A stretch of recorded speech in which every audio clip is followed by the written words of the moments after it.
Welcome to Successful Philanthropy. I'm your host, Jean Shafiroff. This show is designed to highlight the work of leaders here in the United States and then beyond. Today with us, a very special guest. He is the Police Commissioner of Suffolk County. Let's all welcome Rodney K. Harrison. And Police Commissioner, we are truly delighted to have you with us on Successful Philanthropy. And I want to start with your background. You had a long career with the NYPD, I believe 30 years, and you held many, many titles with the NYPD. Do you want to talk a little bit about what you did with the NYPD and what it's like now to be Police Commissioner of Suffolk County? So first, if I could state, Jean, thank you so much for having me on your show. I had a very long, I want to say illustrious career with the NYPD, 30 years. I want to feel as though, and saying this, trying to be humble about it, I want to feel as though I accomplished a lot during my career.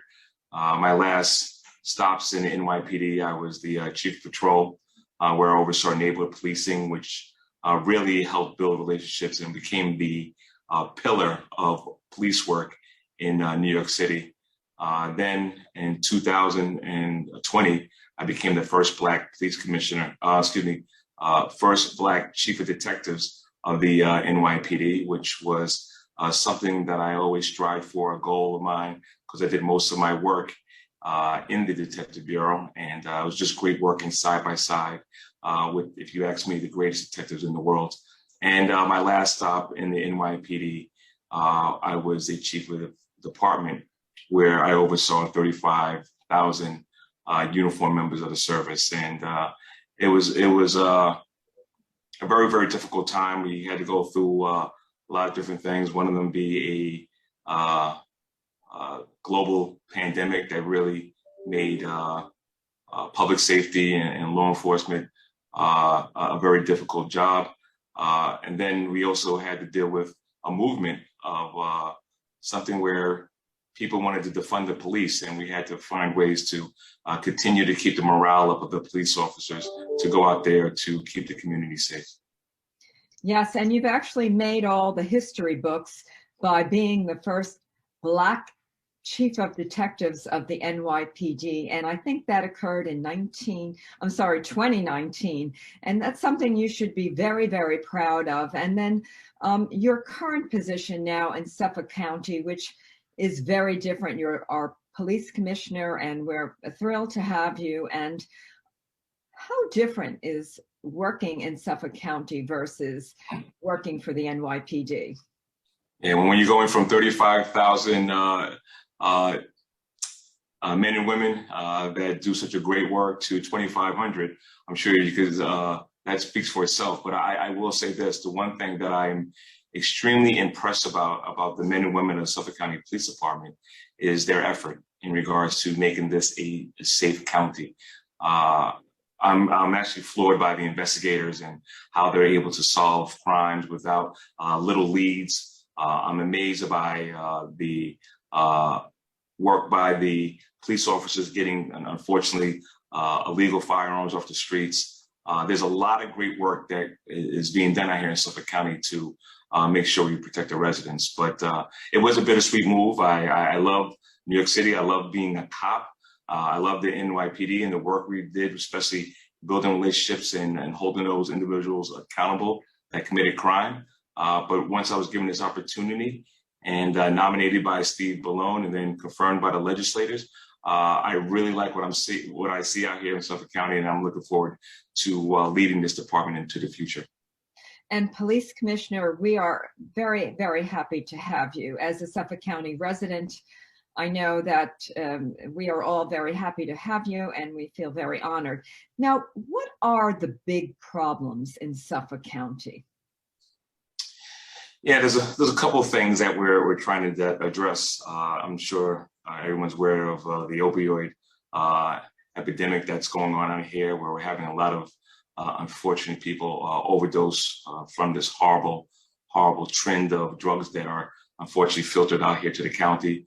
We are seeing a little bit of a spike in violence when it comes to shooting incidents. that we're getting a better hold of, but it seems to be something that's stemming from gang violence and some of our problematic crews going back and forth, antagonizing one another on social media and causing some of the violence. But the one of the things that I will say that I'm taking a close look at is, how do I protect my officers? I think in order for us to be successful, our police officers have to have the appropriate tools and training to be successful. So there's a lot of layers that I'm addressing. I have a good team of executives around me.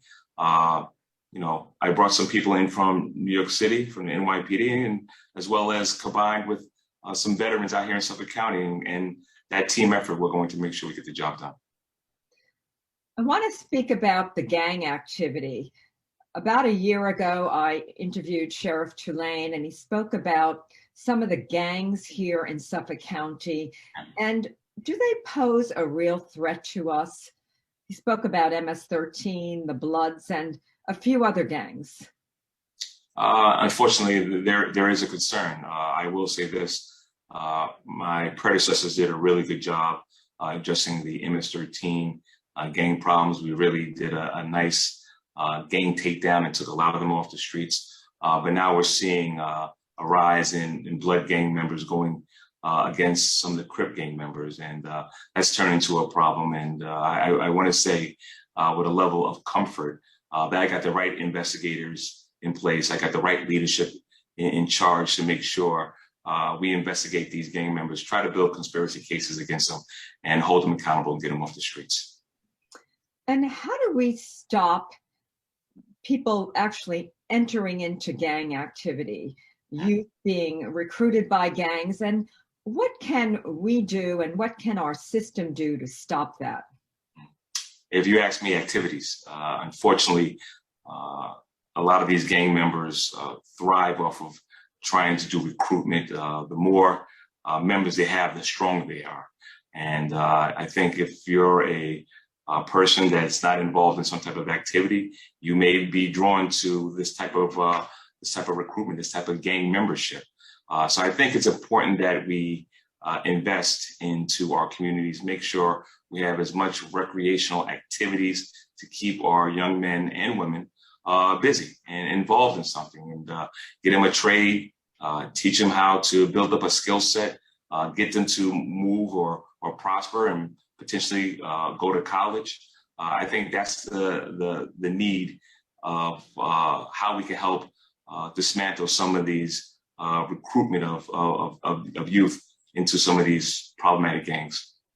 Yes, and after school programs, because I think a lot of parents worry about their children, and this is a big fear. And so I think if the system can help, if we have more after school activities available and summer activities, well, it just makes it easier for parents, and it makes it better for young people not to be persuaded by gangs. And another problem that I hear about here in Suffolk County is human trafficking. And just how serious is human trafficking in Suffolk County? It's a concern. It's a problem.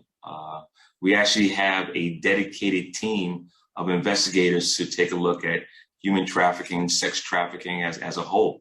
Unfortunately, there's a lot of, once again, going back to some of these gangs and other criminal enterprises that are thriving from getting vulnerable women and using them to commit sexual acts. We've done a lot of good work, but there's still a lot more that needs to be done. And I'm a big believer of getting out the assistance of the community. If anybody sees something or hears something when it comes to human trafficking and sex trafficking, call our Crime Stoppers hotline. I had so much success when people used to call it in New York City, and helped out my investigators in NYPD. I'm promoting it out here as well, 1-800-220-TIPS. If anybody has any information that can help us in investigating any type of crime, but especially when it comes to human trafficking, sex trafficking, we need to hear about it so we can identify those criminals and hold them accountable. Very, very important. Again, a big concern to parents of young people. Human trafficking is a big fright and a big scare.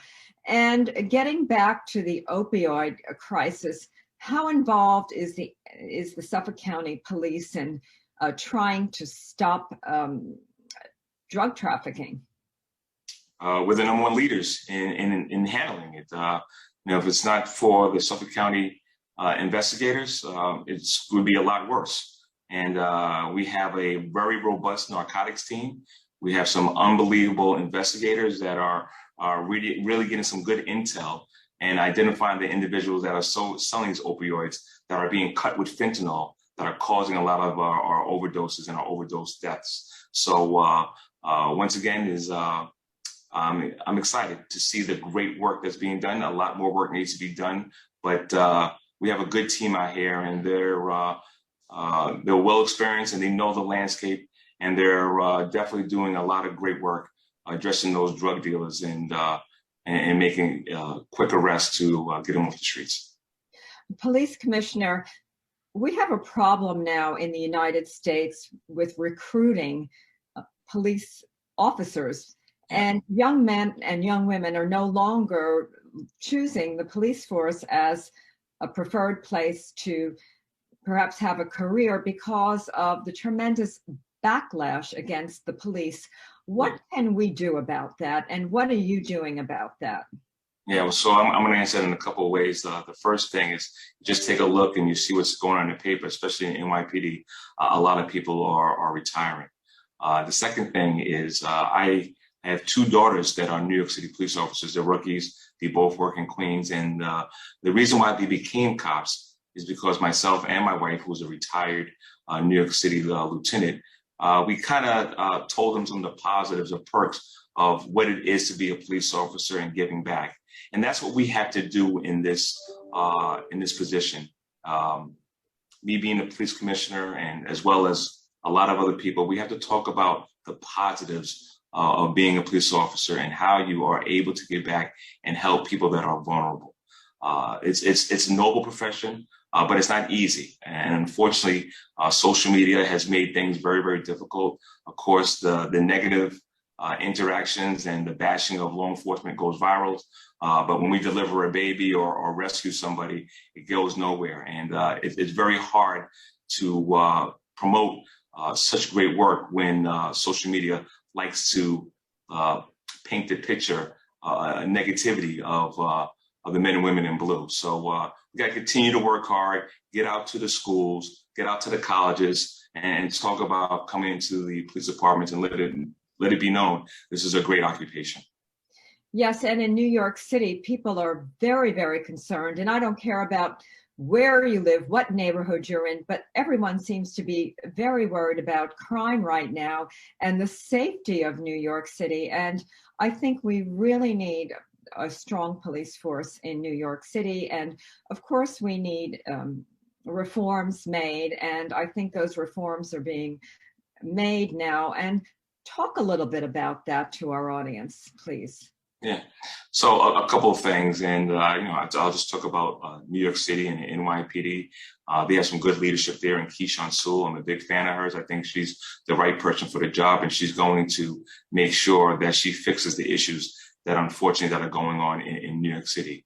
Regarding what's going on here in Suffolk County, we're putting in reform in place, and a lot of things are coming together. You take a look at our Human Rights Commission and how they're going to oversee IAB cases. We're now implementing body-worn cameras to our officers. We're working on diversity in the police department, and we're going to make this an equitable place when it comes to how we police these communities out here in Suffolk. So, there's a lot of good things coming our way. We still have some work that needs to be done, but we're being a lot more transparent. We're going to be a lot more accountable for officers that don't do it right. But once again, it's this: I'm excited, and we're doing some good things out here in Suffolk County to show that this is a great police department. We are with Rodney K. Harrison. He is the Police Commissioner of Suffolk County. And Police Commissioner, the Hamptons. This show airs in the Hamptons, East Hampton, Southampton. and other communities. And what about crime in the Hamptons? People living here during the summer, we have a huge influx of people coming in. And is crime a big issue in the Hamptons? No, so crime is not a major concern out of Hamptons, but the one thing I will say that I'm concerned about that we see in the Hamptons is property crimes. I think it's important that as a police department out in Southampton and all the Hamptons, that those precincts are getting out information regarding crime prevention, how to lock up your residence or your business. Make sure you don't leave items in your vehicles. Unfortunately, there's an uptake in cars being stolen, high-end vehicles, not just in Long Island, but also in New York City. So the key thing is we got to get the word out to let people know what the new crime trend is, be aware, and let the public know how to make sure they keep a lot of their items safe and secure. Yes, years ago in the Hamptons, no one would ever lock their front door, but the world is changing. And so when you go into town and you're parking your car, remember to lock it and lock your door before you leave. Police Commissioner, what advice do you give to young people who may want to start a career in law enforcement? Yeah, I tell them to go for it. I think we need great men and women. I think that's the key word is women to join this organization. Like I said before, there's nothing better than helping people. Nothing better than giving people assistance at their time of need. Giving those people that don't have a voice, allow them to give them that assistance so they can talk and not be bullied or be a victim of a crime. Unfortunately, there are people out there that will take advantage of anybody, be it an elderly to a young child, and being able to enforce law and make sure that no one's being violated as a police officer is a great feeling. But then there's so many other parts of law enforcement that young people can think about joining. Listen, you go into anything from aviation and flying helicopters to being a canine owner and making sure that you work with dogs. We have computer crimes and we have everything from special victims. I mean, the world is yours if you come into law enforcement, and there's so many avenues that you could go into policing to help people out. So I do nothing but we try to recruit young people, tell them, listen, if you're not interested, at least take the test and then eventually make the decision regarding if you think it's for you or not. And if you had to do it over, would you go into the same, would you take the same line of work?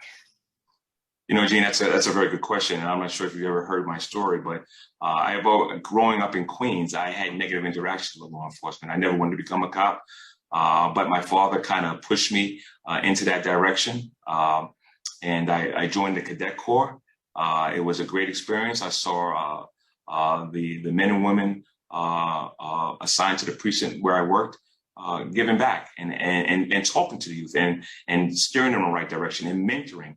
And once I saw that, it was very attractive to me, saying, hey, listen, this is something I could do for the rest of my life. And that's my selling point that I now reach out to young men and women myself. This is a great job, and you could take advantage of giving back to your community and helping out. I think it's very important. And what about your future as you look into, looking at yourself in the next 10 to 20 years? What do you see yourself doing? Yeah. So, listen, I don't know about 10 years from now. We'll find out. But I will say this: I'm a very blessed man. I have 3 daughters. I also now have a grandson. I love being around him. He's 2 years old. So I'm sure while my daughters are out there protecting the streets of Queens, I'm going to have to step my game up and being a grandfather and make sure I help get him to his sporting events and wherever else he needs to be, have some type of assistance with. So listen, I'll do my time out here in Suffolk County. I'm blessed to work with the county executive, Steve Ballone, who's an absolute gentleman, as well as a supporter of law enforcement. And then we'll see what happens in next year and where my journey continues. Well, you have done so much for so many, and we are truly honored to have you here in Suffolk County as our police commissioner. And we have a few minutes left, and I always like to ask, what advice do you give to anyone, young person growing up? They may not want to go into the police department, but what advice do you give to a young person on career and on future? Because I think people look up to you and they look for advice and guidance. Yeah.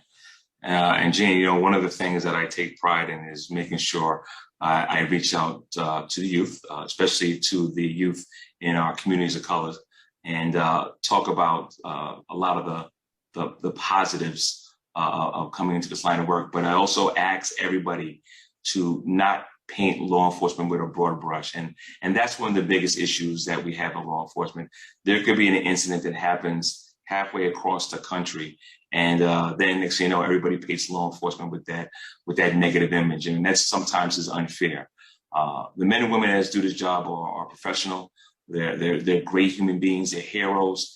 Their work ethic is unbelievable. There's no better person than being a person in law enforcement, because the work that they do, helping people that they do not know. And that's one of the messages that I try to get out to a host of different youth. Join law enforcement, be part of the change, make a difference, and try to go out there and help people. And that's all very good advice. Finally, is there anything else you want to leave us with? No, well, listen, I just want to reassure the residents of Suffolk County. I'm here to protect you. I'm here to make sure that your safety is paramount. I also want to let it be known that the men and women of this department are working very hard. And unfortunately, there may be one or two officers that may sometimes not do it right, but don't let that paint the whole picture of the other officers in this department that really are putting their best foot forward to protect every single resident of this county. So I'm just really in a great place. I come to work, I read my reports, I see the work that's being done, how we're holding those individuals accountable that commit crimes. I see how we're building relationships with the community. I take a look at the reform plan that we're putting in place to make us a lot more of a transparent and accountable police department. So we're doing it right here in Suffolk, and we're going to continue to do it going into the future. Police Commissioner, I want to thank you for your time and your service and your family's service to our country. You've really been a wonderful guest and a very informative guest.